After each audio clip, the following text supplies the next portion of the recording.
अर्थ। हम लोगों ने चैप्टर 9 में ये पढ़ा था कि जो लिविंग थिंग्स होते हैं उनको एयर की ज़रूरत होती है। क्या आप लोगों ने कभी एयर को देखा है? आप लोगों ने कभी एयर को तो देखा नहीं होगा, पर इम्पॉर्टेंट ये है कि आपने उसकी जो प्रेजेंस उसको आप लोगों ने कभी ना कभी ज़रूर महसूस किया होगा।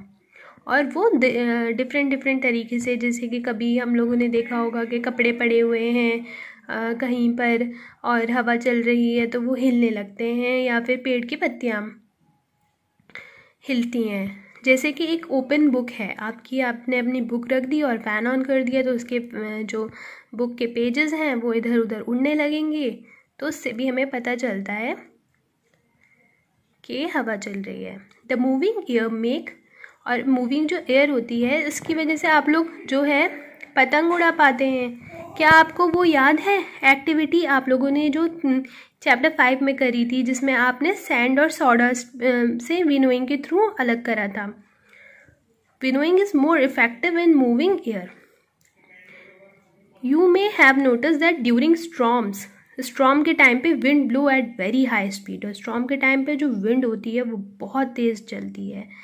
इट में इवन अप्रूट ट्रीज, और जिसकी वजह से क्या होता है, आप लोगों ने देखा होगा कभी बहुत तेज़ आंधी आई तो सड़क के किनारे पेड़ वगैरह टूट के गिर जाते हैं।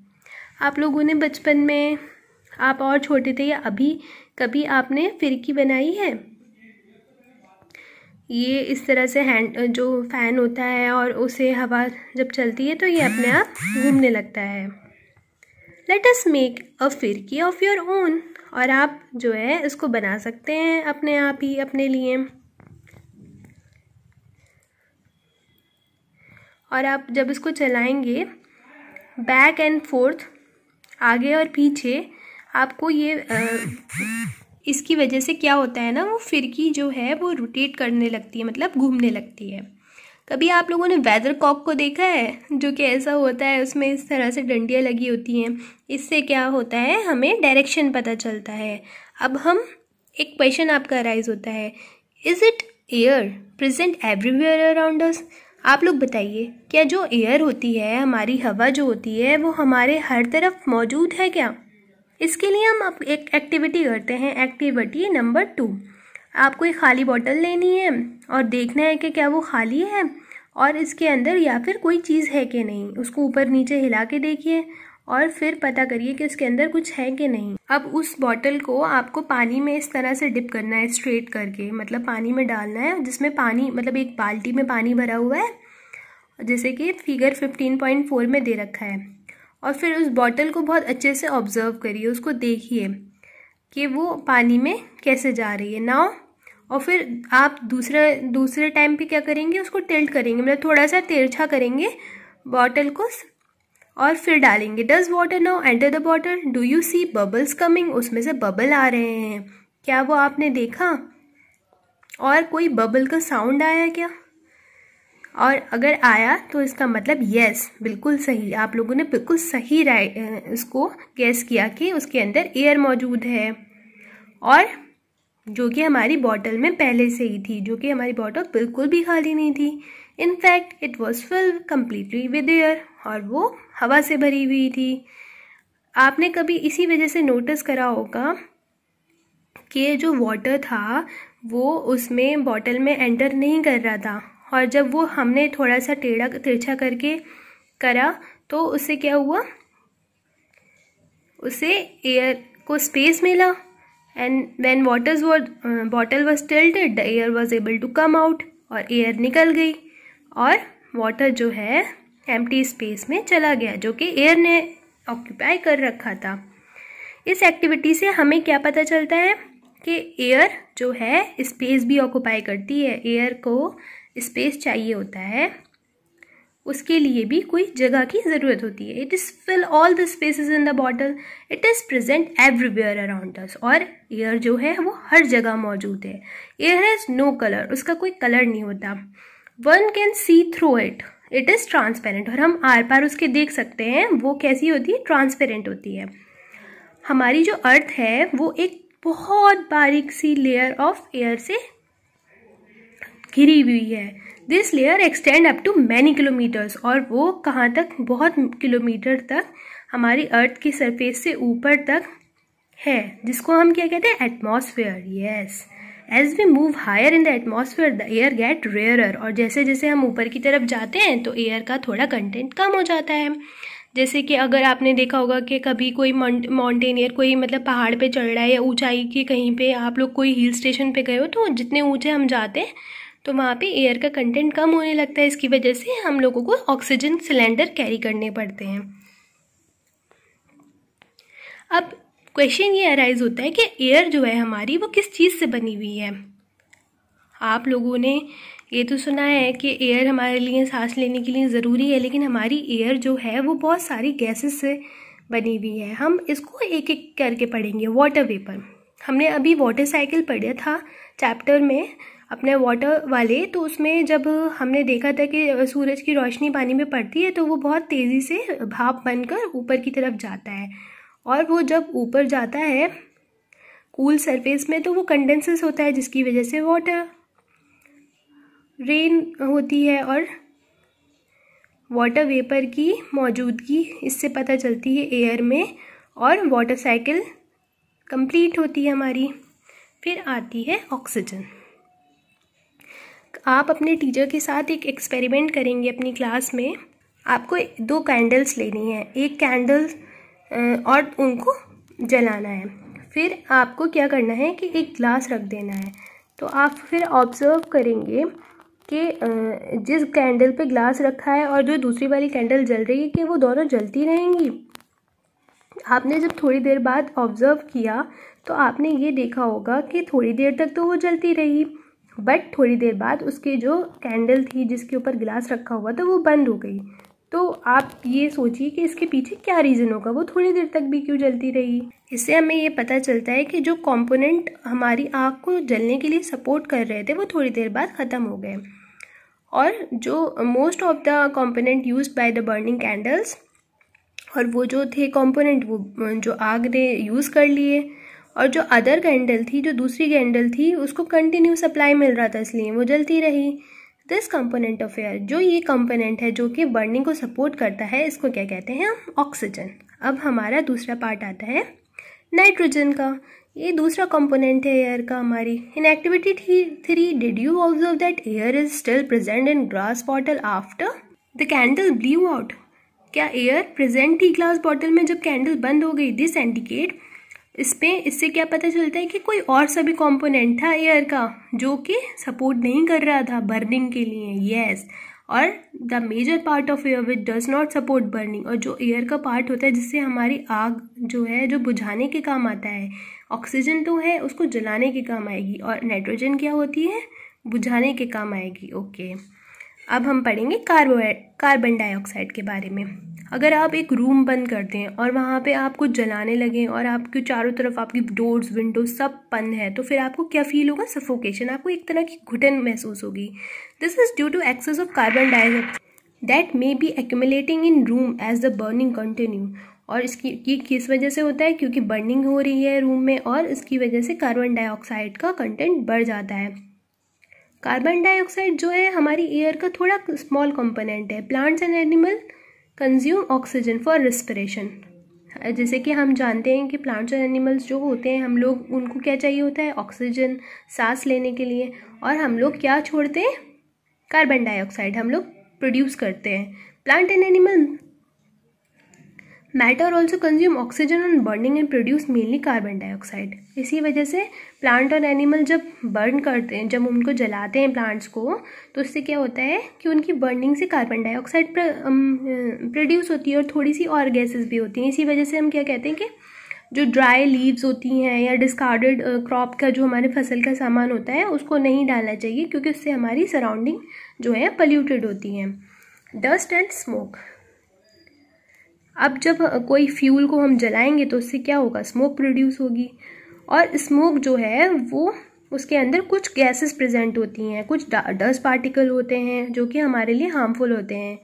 आपने देखा होगा कोई फैक्ट्रीज पे बड़ी बड़ी चिमनी लगी होती हैं जिसकी वजह से जो उसके जो डस्ट पार्टिकल हैं वो ऊपर जा सके, लेकिन वो ऊपर जाके उनके लिए, बर्ड्स के लिए थोड़ा उनके लिए प्रॉब्लम करते हैं। और डस्ट पार्टिकल जो है हमेशा एयर में प्रेजेंट होते हैं। अब हम एक्टिविटी 4 करेंगे। आपको एक अपने स्कूल में या अपने रूम में कोई एक जहाँ पे सूरज की रोशनी आ रही हो उसको एक ऐसा रूम ढूंढना है और आपको अपनी सारी डोर्स और विंडोज़ को और कर्टेंस को नीचे मतलब सारे पर्दे वर्दे ढक देने हैं, बिल्कुल काला अंधेरा इस तरीके से आपको अपने रूम में करना है। और आप फिर जब देखेंगे इसको तो आप एक टॉर्च डालेंगे तो या फिर आप सनलाइट के लिए थोड़ा सा होल करके देखेंगे तो इससे आपको कुछ डस्ट पार्टिकल नज़र आएंगे। और आप उसको डोर को खोलिए या फिर कोई छोटा सा विंडो है उसको खोल के देखिए जहाँ से सनलाइट आ रही हो रूम में, और वो बस एक ही तरफ से आनी चाहिए। आपको फिर क्या नज़र आएगा, कुछ टाइनी शाइनिंग पार्टिकल्स, कुछ बहुत छोटे छोटे जो चमकने हुए पार्टिकल्स हैं जब आपकी जहाँ पे सूरज की रोशनी या टॉर्च की रोशनी पड़ रही होगी। What are these particle? During winter you might have observe similar beam of sunlight flitter through the trees. और इसी तरह से विंटर्स में भी एक जो आजकल हमारी सर्दियों में बहुत ट्रीज़ में से इस तरह से जो सनलाइट पास करती है उनकी लीव से तो वो दिखती है। इससे क्या पता चलता है, एयर जो है उसमें कुछ डस्ट पार्टिकल भी होते हैं। This presence of dust particle in air varies from time to time and place to place. और इसका जो प्रेजेंस होता है वो हर जगह पे थोड़ा अलग होता है। हम जब सांस लेते हैं तो क्या करते हैं, अपनी नाक से हम सांस लेते हैं और हमारे नाक के अंदर जो फाइन हेयर्स होते हैं और म्यूकस प्रेजेंट होता है हमारी नाक के अंदर, जो हल्के हल्के छोटे छोटे एक बाल होते हैं, उससे क्या होता है डस्ट पार्टिकल को अंदर जाने से रोकते हैं। कभी आपने सुना होगा कि आपके पेरेंट्स आपको डांट रहे हैं कि आप मुंह से सांस मत लीजिए क्योंकि वो हमारे लिए हानिकारक होता है। क्योंकि अगर हम मुंह से सांस लेंगे तो हमारी बॉडी में जो है कुछ बैक्टीरिया वगैरह चले जाएंगे। We may conclude that air contain some gases. इससे हमें पता चलता है कि एयर के अंदर बहुत सारी गैसेस होती हैं। Water vapour and dust particle. और क्या होता है, वाटर वेपर भी होता है और डस्ट पार्टिकल भी होते हैं। The air gases in air are mainly nitrogen. कौन कौन सी होती है, हमने अभी क्या पढ़ा, नाइट्रोजन होती है, ऑक्सीजन होती है और बहुत कम अमाउंट में कार्बन डाइऑक्साइड होती है and many other gases. However there are may be some, कोई वेरिएशन भी हो सकता है एक प्लेस से दूसरी प्लेस में एयर की कंपोजिशन में। हमने ये देखा कि एयर जो है वो क्या कंटेन करती है, नाइट्रोजन और oxygen. In fact these two gases सबसे ज़्यादा क्या कम किस चीज़ का कंपोजिशन होता है, नाइट्रोजन और ऑक्सीजन का। ये 99% होता है और 1% जो बचता है वो कार्बन डाइऑक्साइड और अदर वेपर्स का होता है। अब आपका आता है 15.3, how does oxygen become available to animal and plant living in water and soil. अब जो पानी और सॉइल के अंदर रह रहे हैं उनको ऑक्सीजन कैसे मिलती है। अब हम करेंगे एक्टिविटी 5। आपको एक कंटेनर में पानी लेना है, उसको हीट करना है। Heat it solely on a tripod stand, और कोई ट्राइपॉड स्टैंड रख के उसको धीरे धीरे जलने दीजिए। जैसे जैसे पानी बॉयल होना शुरू करेगा आप उसके इनर सरफेस पे ध्यान से देखिएगा, आपको एक छोटे छोटे टाइनी बबल्स नज़र आएंगे इस तरह के। देखिए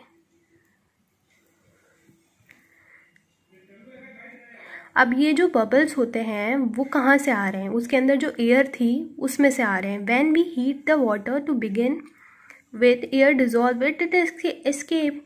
और जैसे ही हमने हीटिंग शुरू करी तो जो एयर थी वो निकलनी शुरू हो गई उसमें से और वो बबल बनने शुरू हो गए। और जैसे जैसे अब हम पानी गर्म करते रहेंगे तो वाटर जो है वो वेपर की फॉर्म में, भाप की फॉर्म में हो जाएगा और फाइनली बॉयल हो जाएगा। हमने चैप्टर 8 और 9 में पढ़ा था हमारी जो एनिमल्स होते हैं, लिविंग थिंग्स होते हैं, वाटर में जो डिज़ोल्व ऑक्सीजन होती है उसको यूज़ करते हैं। और जो ऑर्गेनिज्म हमारे सॉइल में रह रहे होते हैं उनको भी तो ऑक्सीजन चाहिए होती है, उनको कहाँ से वो मिलती है एयर, क्या उनको भी ज़रूरत होती है। इसके लिए हम करेंगे एक्टिविटी 6। आपको एक लंप लेना है ड्राई सॉइल का, मतलब एक टुकड़ा ले लीजिए आप उसमें जो है सूखी मिट्टी का, और उनको एक बीकर में डाल दीजिए या फिर किसी ग्लास में डाल दीजिए। After water add water into it, और उसके अंदर पानी डालिए। फिर आपको ऑब्जर्व करना है कि बबल्स आ रहे हैं कि नहीं। हाँ, ये बबल्स आते हैं। और इन बबल्स का क्या पता, इससे हमें क्या पता चलता है कि इसके अंदर क्या थी, एयर थी। When the water is poured on the lump of soil, जैसे ही पानी करता है, it displaces the air which is seen in the form of bubble। और अगर हम जैसे ही पानी डालते हैं तो बबल नज़र आते हैं, इससे पता चलता है कि एयर हट गई और बबल नज़र आए। The organism live inside the soil and plant root respire into this। और इस वजह से जो इसके अंदर, जो मिट्टी के अंदर होती है ऑर्गेनिज्म, वो उसमें से एयर लेते हैं। वो बहुत सारे सुराख और इस तरह के जो डीप सॉइल होती हैं उसमें वो बना के रखते हैं एनिमल। और जो आपने देखा होगा कि रैबिट बोरो में बना लेते हैं। Also make a space available for air to move in and out. However when it rain heavily, जब बहुत तेज़ की बारिश होती है तो वाटर जो है वो जो स्पेसेस होते हैं उनके एयर के, उसको फिल कर लेते हैं। और इस सिचुएशन में क्या होता है, एनिमल्स को ना बाहर निकल कर आना होता है सांस लेने के लिए। और इसकी वजह से ये रीज़न हो सकता है कि जब अर्थवॉर्म को सांस लेनी होती है तो वो जो है, जब बहुत तेज़ बारिश होती है तो वो बाहर निकल कर आती है उसी टाइम पर। कभी आपने ये सोचा है कि जो ऑक्सीजन है हमारी एटमॉस्फेयर की, वो ख़त्म क्यों नहीं होती? क्योंकि इतने सारे ऑर्गेनिज्म हैं उसे यूज़ कर रहे हैं। और उसको रिफ़िल कौन कर रहा है ऑक्सीजन को, हमारी एटमॉस्फेयर की? How is oxygen is almost replaced. और ऑक्सीजन कैसे रिप्लेस हो जाती है? हमने चैप्टर 7 में ये पढ़ा था, फोटोसिंथेसिस का process. In this process plant make their own food, जिसमें प्लांट जो है वो अपना फूड खुद बना रहे हैं। Plant also consume oxygen for respiration. और प्लांट जो है वो भी ऑक्सीजन उनको चाहिए होती है रेस्पिरेशन के लिए, but they produce more of it. और हमारे जो प्लांट हैं वो ज़्यादा, जितना वो उन्हें चाहिए होती है उससे ज़्यादा उसको प्रोड्यूस करते हैं। दैट इज़ वाई वी से प्लांट प्रोड्यूस ऑक्सीजन। इसकी वजह से हम कहते हैं कि प्लांट जो हैं वो ऑक्सीजन बना रहे हैं। It is obvious that the animal can not live without plant. और हमें पता है कि एनिमल जो होते हैं वो प्लांट के बिना नहीं रह सकते। और जो बैलेंस होता है ऑक्सीजन का और कार्बन डाइऑक्साइड का एटमॉस्फेयर में, वो रेस्पिरेशन के थ्रू प्लांट और एनिमल में और होता है, जो उनको चाहिए होता है वो फोटोसिंथेसिस के थ्रू बनाते हैं प्लांट्स जो हैं। और इससे एक साइकिल फॉर्म होती है जो एक दूसरे के ऊपर इंटरडिपेंडेंस प्लांट और एनिमल का दिखाते हैं। We can now appreciate how important air is life on earth. और हम शुक्र कर सकते हैं कि एयर हमारे लिए कितनी ज़रूरी है हमारी ज़िंदगी के लिए। Are there other uses of air? कोई और भी यूजेस है क्या एयर के? Have you heard about a windmill? क्या आपने कभी किसी विंड मिल के बारे में सुना है? आप लोग फिगर 15.12 पर देखिए।